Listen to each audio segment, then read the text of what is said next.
mga alang ng Allahu Ta'ala. Ikadwa, na ilambit ng Rasulullah sallallahu alaihi wasallam sini na hadith na upod sa mga magpakabinasa na mga gabukan, yaning pigatawag na as-sihir, o yaning pigatawag nila na pantak o black magic, pangkukulam, o yaning pigatawag adikatit kanatin na katigaman. Mga alang ng Allahu Ta'ala, yaning sihir, mat nagabukan, makabinasa, o pagkapir sang Allahu Ta'ala. Agaw gani yang utaw na maggamit sini, kafir kanan na Allahu Ta'ala.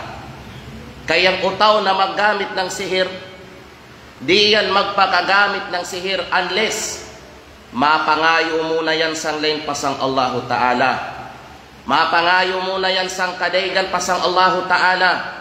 Magasumbari muna yan para sang lain pasang Allahu Ta'ala. Masujud muna yan sang lain pasang Allahu Ta'ala bago yan makagamit ng sihir, labida adto sa mga syaitan o adto sa mga jin na mga alang ng Allahu Ta'ala. Yaning sihir, amay kaakugdan yang manusya magpakabinasa sang badannan o magpakabinasa sang utuknan. Yaning sihir, sabapan na magpitas yang mag-asawa na pilang katuwig yaga minahalay o yaga agad. Yang sihir, sabapan na magtanam yang pilang katuwig na maglumon sang agama, kalitgid magatanam, tinalikuray kay kigdan na kadinang sihir. Agaw gani, law ng Allahu Ta'ala, fayata'allamuna minhuma ma yufarriquna bihi bainal mar'i wa zawji. Yaning mga mamantakay, upod sampya pangadiyan nilan, maununo mapapitas adon yang asawa at tusambananan. Okay, mga alang ng Allahu Ta'ala, yaning sihir, di yani mag-ipikto, yatabya o kahanda ng Allahu Subhanahu wa Ta'ala. Kaya galong yan sa Quran, wa ma hum bidarrina bihi min ahadin illa biidnillah. Aw silan lang nan na mga igagamit ng sihir, di lang nan silan magpakabinasa, yatabya o ikahanda ng Allahu Ta'ala.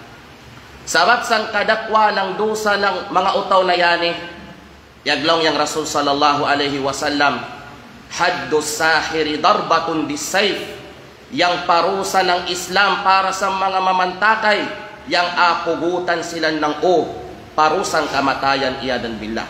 Agaw sa mga alang ng Allahu Ta'ala, protektan natin yung mga sarili ta, sikin sang sihir, o sikin sang mga utaw na igagamit ng sihir. Pinaagi sang pagtawakkal, pagsarig na bunna kanan na Allahu Ta'ala. Pinaagi sang pagpaubaya ng kanaton mga ginawan, kanan gayud na Allahu Subhanahu wa Ta'ala. Pinaagi sang pagtiyakap ng paglima wakto kada adlaw, sang tama na oras inagad yung jamaa labida sang mga kalsigan. Pinaagi sang pirmaminti na pagjikir, pagtadum kanan na Allah Subhanahu wa Ta'ala, aber wainman o aber kanuman, aw labilabida. Pinaagi sang pagbatya ng suratul Baqarah, kaya galong yang Rasul sallallahu alaihi wasallam, iqra'u suratul Baqarah fa inna akhdaha barakah wa tarkaha hasrah wa la tastati'aha al-batalah.